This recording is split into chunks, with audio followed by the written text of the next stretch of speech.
menurutku itu mestinya lebih agresif lagi, lebih ditutup lagi ruang tembaknya. Tapi ya itu tembakannya yang terlalu kurang ajar menurutku. Dan satu lagi, Treble winnernya Itali tidak pernah degradasi. Inter Milan kebanggaanku.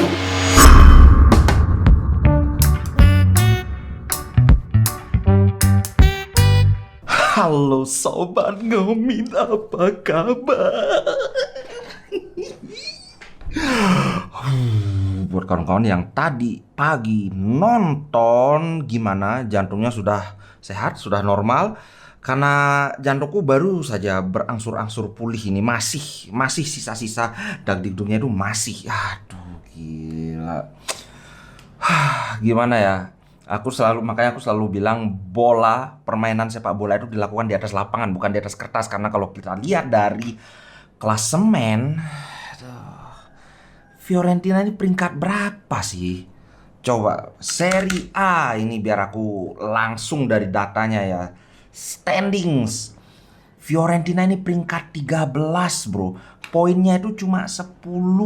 Dia itu cuma menang 2 kali, kalah 5 kali, draw 4 kali. Bandingkan dengan Inter, kita 21 poin, kita lebih dari 2 kali lipatnya. Dan kalau kawan-kawan tadi pagi nonton, menit 1 2 gol, terus beberapa menit kemudian gol kedua, menit ke 1 1 gol gitu. Gol ke 1, kemudian beberapa menit kemudian gol kedua. Bukan cuma gol cepat, tapi dari segi pertandingan itu kita sangat menguasai di awal-awal. Nah, ini nih lagi-lagi penyakit Inter masih sama. Kita ini sama dengan yang terjadi ketika kita kalah lawan Udinese, kalah lawan AC Milan di musim ini dan di musim lalu, di mana kita mengontrol pertandingan, kita menguasai pertandingan, tapi ada satu periode di mana kita agak ngeblank, kehilangan fokus, dan dihukum dengan berat. Gila. Kawan-kawan jujur deh, kalau ngelihat pertandingan tadi, ketika kita gol kedua itu pasti sudah sama kayak Salernitana nih, udah aman. Tahu-tahu Pak, gol pertama 2-1 jadi 2 sama. Aduh, aku sudah ini gimana nih? Udah mulai agak-agak panik ini, udah mulai agak panik waktu itu. Aku hanya bisa berkata bajingan.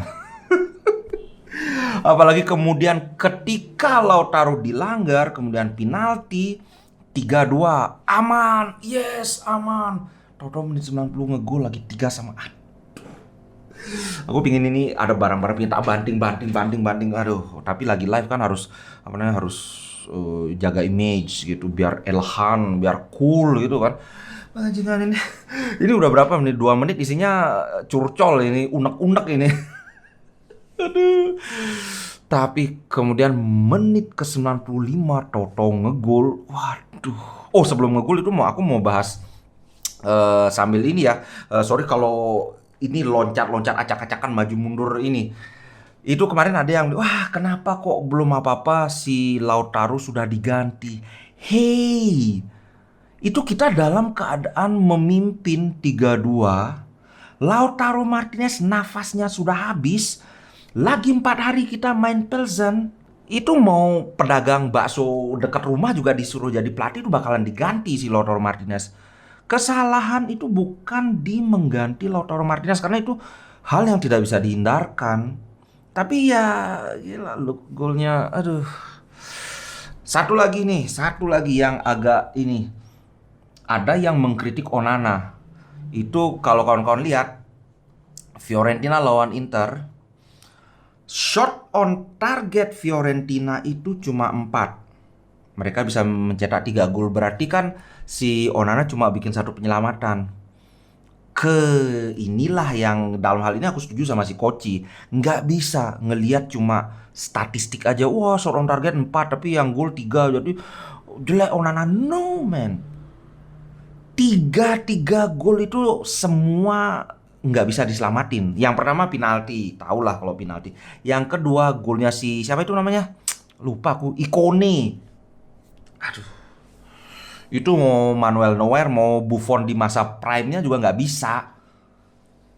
Acerbi menurutku ada sedikit kesalahan, dia kurang agresif dalam memberikan pressing ya. Tapi bukan murni kesalahan dia, karena menurutku itu mestinya lebih agresif lagi, lebih ditutup lagi ruang tembaknya. Tapi ya itu tembakannya yang terlalu kurang ajar menurutku. Dan satu lagi di Marco. Ini aku liatin ininya, screenshotnya. Bola direbut oleh pemain Fiorentina. Apa yang dilakukan Di Marco? Jogging, Pak. Kerasukan arwahnya Gagliardino. Bola diumpan ke sayap kiri Inter. Tidak ada siapa-siapa di sana. Cuma ada Acerbi dan di tengah siapa itu? De Vrij. Si Di Marco udah ketinggalan. Mau sprint kayak apa juga udah nggak bisa. Harusnya dia sprint begitu bola direbut oleh Fiorentina. Itu kan ada satu nyelonong itu si Ikone itu di daerah flank kiri Inter. Itu dari begitu bola direbut oleh Fiorentina, dia harusnya sudah sprint balik, tapi enggak, dia jogging. Bener lah, bola dilempar ke sana, ya duel sama Serbia. Itu gol keduanya si Fiorentina. Kemudian gol ketiga itu kan dari bola mati. Yang namanya bola mati itu fokus. Kunci dari bola mati itu fokus. Semua yang pakai seragam ungu itu harus di mark. Entah mau pakai zona marking, mau pakai man marking. Kalau aku sih lebih setuju kalau bola mati itu kita lebih ke pendekatannya man marking. Jangan sampai ada baju ungu yang tidak terkawal. Sebenarnya itu kan si baju ungu itu di mark sama De Vrij kalau nggak salah ya. Tapi kalah adu body, agak kebanting si De Vrij. Tembakannya itu luar biasa. Itu tembakan akrobatik, tapi keras banget. Nggak ada yang bisa dilakukan Onana. Itu cuma bukan dia kerasukan rohnya Handanovic atau apa. Memang tembakannya terlalu keras, terlalu cepat, terlalu dekat. Jadi ya walaupun benar itu cuma ada 4 shot on target dari Fiorentina, tapi nggak bisa kita nyalain Onana. Jadi 3 gol yang masuk itu nggak bisa diapa-apain memang. Memang sudah jalan hidupnya seperti itu. Tapi kemudian aduh, yang agak menarik ini, Fiorentina ngamuk-ngamuk karena dia merasa ada keputusan wasit yang tidak adil lah. Kalau menurutku yang antara Zeko melanggar Milankovic sebelum gol terakhir itu kayaknya tuh 50-50. Apa ya? Mungkin kalau wasitnya wasit orang lain dalam kesempatan lain mungkin itu akan dihitung pelanggaran. Tapi kemarin ya 50-50, kalau nggak pelanggaran ya oke, kalau pelanggaran ya oke juga. Ini jauh lebih lebih 50-50 dibandingkan ketika Alexis Sanchez dilanggar sama siapa? Sama Giroud. Ingat nggak musim lalu pas kita udah memimpin 1-0 tahu-tahu akhirnya kalah. Jadi ya hal-hal seperti ini nggak bisa dihindari dalam sepak bola. Kemudian yang kedua itu pelanggarannya Di Marco. Dia nuntut juga itu harusnya kartu merah. Gimana ya? Kalau aku kemarin kan ketika pertandingan pas live reaction aku bilang enggak, kartu kuning wajar karena tidak ada unsur kesengajaan. Tapi setelah aku pikir-pikir itu kayaknya kartu kuning dapat deh. Kalau kartu merah enggak, jelas enggak. Karena tidak ada niat sengaja dan ya memang kecelakaan lah istilahnya. Tapi kenapa kartu kuning? Ya karena itu tinggi. Ada kayak semacam rule of thumb, kalau kaki atau ujung kaki, telapak kaki itu lebih tinggi dari betis, itu minimal kartu kuning. Biasanya loh ya. Makanya kemarin itu setelah aku pikir, iya sih mestinya kartu kuning itu Di Marco. Tapi kalau kartu merah ya enggak, aku enggak setuju. Kalau kawan-kawan gimana? Apakah menurut kalian? Ini kita coba berusaha objektif ya. Kalau menurut kawan-kawan apakah itu kartu merah? Kalau menurutku sih enggak. Kartu kuning iya, kartu merah enggak. Kemudian berikutnya Lautaro Martinez. Ini ada yang agak menarik.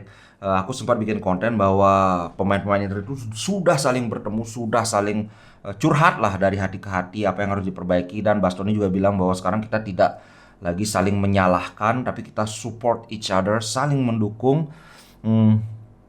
Lautaro Martinez juga menegaskan, dia bilang gini, ini menurut FC Inter News 8, We said things face to face during team meeting must recover point. Jadi kami mengatakan segalanya dari muka ke muka, maksudnya dari langsung bertatap muka langsung.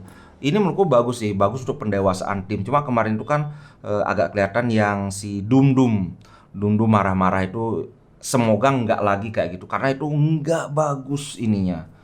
Apa ya, impactnya ke tim. Walaupun benar, aku kan bilang itu benar Miki yang salah karena Dum sudah mulai sprint, space di depan Dum tuh lebar sekali. Kalau itu dikasih bola wilayah udah mateng sudah Fiorentina. Jadi ya wajar dia kesel, tapi reaksi itu nggak bagus. Apa ya, nggak bagusnya itu karena tidak ada pengaruh positifnya buat tim. Terus ada yang bilang, wah Dum ini udah mainnya jelek tapi gini. Terus ada lagi yang lebih di chat live kemarin, wah akui aja dong Bli, kalau memang jelek ya bilang jelek. Enggak, Dum nggak jelek mainnya. Siapa yang bilang jelek? Kalau kamu berpendapat bahwa Dum mainnya jelek ya silakan, itu hak. Tapi aku juga bebas dong berpendapat. Aku nggak menganggap Dum jelek. Yang jelek itu menurutku ya si Mkhitaryan aja. Kemudian Korea, hampir lupa kalau aku. Oh, Di Marco juga. Di Marco ini mumpung kita ngomongin permainan, kita bahas player rating ya. Ini dari Sempre Inter player ratingnya. Jadi aku sekedar mau menunjukkan bahwa aku menganggap Dum tidak jelek itu dasarnya ada. Kita langsung cari Dum. Di sini Dum dikasih nilai 6. Dimasukkan di menit 67 untuk menggantikan Darmian. Dia walaupun dia performanya lebih bagus dari Darmian, tapi tidak banyak. Darmian tahu dikasih berapa nilai? 5. Darmian kemarin memang agak di bawah standar, nggak sejelek Di Marco sih menurutku. Tapi kekurangan dia dibandingkan Di Marco adalah dalam fase menyerang Darmian hampir nggak ada kontribusinya. Ini kenapa akhirnya ya dia diganti, wajar menurutku diganti. Di Marco juga ya sudah kita bicarakan juga, Di Marco dalam fase menyerang sangat top, tapi dia terlalu tidak balance. Ketika bertahan ini sudah, kita cuma bisa mengelus dada Pak kalau kita lagi diserang di sayap kiri Pak. Ini makanya kesempatan untuk Gosens sangat balance. Dari segi menyerang dia belum seagresif Di Marco, tapi dari segi bertahan aku tidak ketar-ketir kalau Gosens yang di sayap kiri. Jadi kesempatan ini sih, makanya kenapa ketika kita masih menyerang ya kemungkinan bakal Di Marco yang main. Tapi ketika kita sudah aman menjaga skor, ya Gosens akan masuk. Itu soal Dum ya. Jadi sekali lagi ini pendapatku pribadi. Aku berpendapat bahwa Dum tidak jelek mainnya. Walaupun aku juga nggak bilang dia bagus. Nggak. Tempo hari pas main lawan Barcelona ya lebih bagus. Joaquin Korea di SofaScore kemarin kan dikasih nilai 6, berapa. Ini dikasih 5. Aku setuju banget. Joaquin Korea ini ngelord banget. Gila. Skriniar 7. De Vrij 6. Acerbi 5. Nah ini salah satu penampilan Acerbi yang kurang bagus. Di biasa memang, makanya aku bilang Acerbi bagusan di tengah sih. Setuju kayaknya ya, bagusan Acerbi di tengah ya. Siapa? Skriniar 7, De Vrij, Acerbi 5, Barella 7,5. Kalau aku sih aku kasih 8 Barella. Scored the opening goal and highly involved in the winning goal. In between he ran the full length of the pitch non-stop, fought incredibly hard and worked his socks off. Jadi mencetak gol pembuka dan sangat terlibat di gol terakhir. Kan itu sebenarnya hampir dia assist tapi kepotong. Untung potongannya itu clearance-nya dari pemain Fiorentina mental ke Mkhitaryan. Makanya ya kalau ada yang bilang kita menang ada bau keberuntungan, ya ada benarnya juga kan. Tapi yang agak aku sesalkan kenapa bisa dipahami kenapa Barella tidak dapat nilai 8. Ada suatu periode mungkin sekitar 10 menitan Barella itu kayak menghilang dari permainan. Salah posisi, bolanya bisa direbut dengan mudah. Tapi selain itu, selain dari periode ngeblank itu, Barella sangat bagus. Kemudian ini nih, Lautaro Martinez. Ntar dulu sebelum Lautaro kita bahas Dzeko dulu. Nih, lagi-lagi Dzeko tampil bagus banget. Di sini diberi 6,5. Kalau aku sih aku kasih 7. Kelihatan banget ketika ketika Dzeko masuk, performa lini di tengah kita membaik karena dia memang kan tipikal dia sering turun. Jadi playmaker ketiga kita lah. Dzeko sangat bagus, belum apa-apa sudah assist. Wih. Replace Korea in the 61st minute and immediately made an impact on the team. Jadi menggantikan Korea di menit ke-61 dan langsung memberi impact terhadap permainan dengan build up-nya yang pintar, mengkombinasikan fisik dan teknik. Kemudian gol terakhir itu kan bola dari Dzeko juga kan. Dzeko ke Barella, Barella ke Mkhitaryan. Tapi kena potong bolanya Barella. Luar biasa. Makanya kemarin ada yang, wah kenapa ini, kenapa itu. Inzaghi kemarin pergantiannya tepat. Dia masukin Dzeko tepat. Kemudian siapa lagi? Dia ganti Di Marco dengan Gosens, menurutku tepat. Dia masukin Dumfries sangat tepat karena kita perlu untuk mengejar, sedangkan Darmian sudah nggak bisa diandalkan dalam menyerang, ya memang harus. Mungkin yang nggak kurang ini sih, Belanova. Menurutku Belanova menit 80 atau bahkan menit 78, 75 itu mestinya sudah masuk. Belanova semakin menunjukkan progres. Aku semakin yakin kelak Belanova akan jadi pemain penting asalkan dia nggak dijual. Kalau misalnya Inter beli pemain sayap kanan yang lebih bagus lagi, ya mau nggak mau dia jadi korban. Tapi kalau dia bertahan di Inter, aku yakin dia akan jadi pemain penting. Nah sekarang baru kita bahas Lautaro Martinez. Ini dikasih nilai 8. Kalau aku sih 8,5. Inter's only consistently world-class player who also helps the team defensively, sacrificing himself when working hard. Satu-satunya pemain Inter yang konsisten menunjukkan performa kelas dunia, yang selalu juga membantu tim di fase bertahan dengan mengorbankan dirinya, mencetak gol yang cantik, mencetak assist yang juga sangat lovely, dan juga top class penalti. Jadi kemarin itu 2 gol 1 assist, walaupun ya 1 golnya penalti.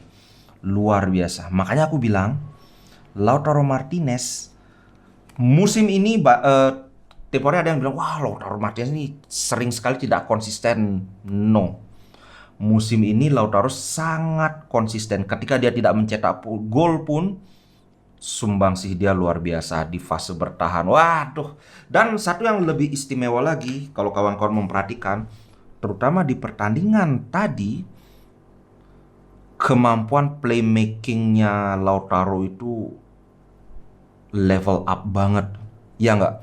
Beberapa kali dia memberikan umpan jauh, karena biasanya Lautaro jarang kasih umpan jauh. Ternyata ketika dia kasih umpan jauh, ternyata bagus umpannya.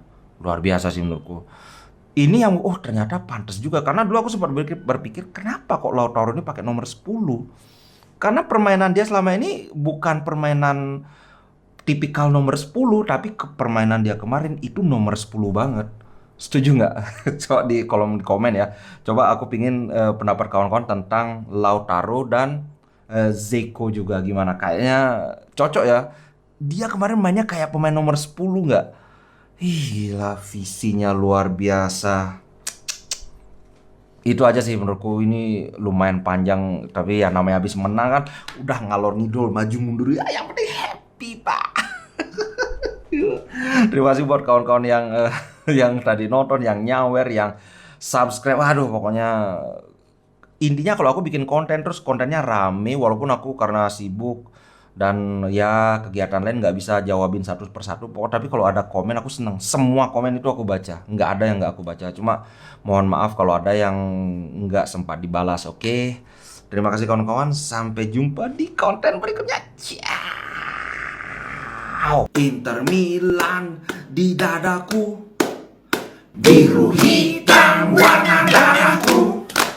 Level winnernya Itali, tidak pernah degradasi. Inter Milan kebanggaan.